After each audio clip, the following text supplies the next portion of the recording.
So this is the Lunar Epic Flyknit 2.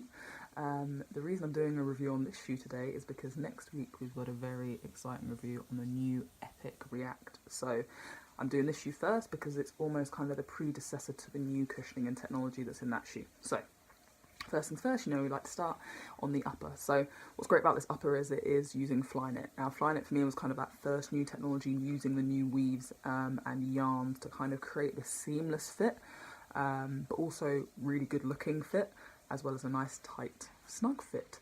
You can see the yarns are woven in different thicknesses, so around the toe box area here we need that extra reinforcement to hold and stabilise the foot, as well as through the midfoot you've got a thicker type of yarn.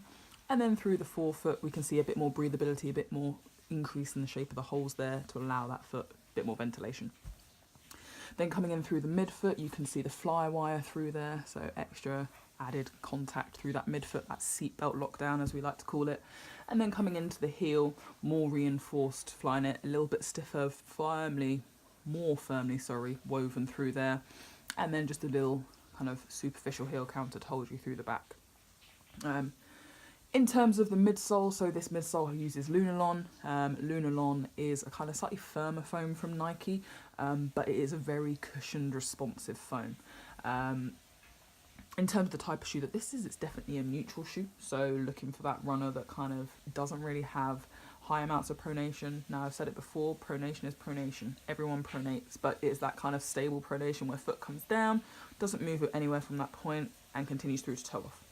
So yes, your neutral runners are going to like this shoe.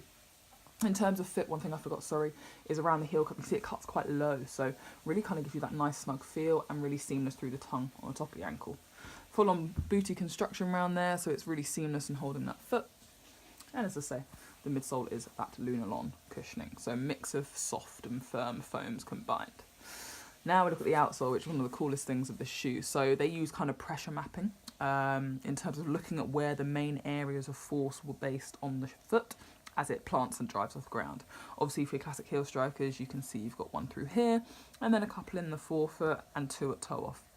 So using that pressure mapping, they basically created the cushioning foam in this sort of circular sort of positioning really, to help really sort of shock absorb as you go down, give you that bounce back and literally spring you forwards. So it's really quite a flexible but also responsive shoe. Now this shoe has been worn a little bit, so you can see there's a lot more wear through the shoe itself, but in general, super lightweight. I believe a woman's size 6 is about 210 grams. In terms of drop from heel to toe, about 10 mils. But overall, really nice, lightweight, great shoe. As I said, I've seen the Epic React. I ran in it a couple of days ago. Absolutely loved it, and I'll bring you my review on that for next week. But for now, Lunar Epic 2 React. Distance is used. A lot of people I know use it for Barry's. It's quite springy, so it's quite a good treadmill shoe, quite a good kind of sprint interval shoe, but can also go distance. This shoe will easily go kind of marathon distance at least. Again, it's all for a certain type of foot type.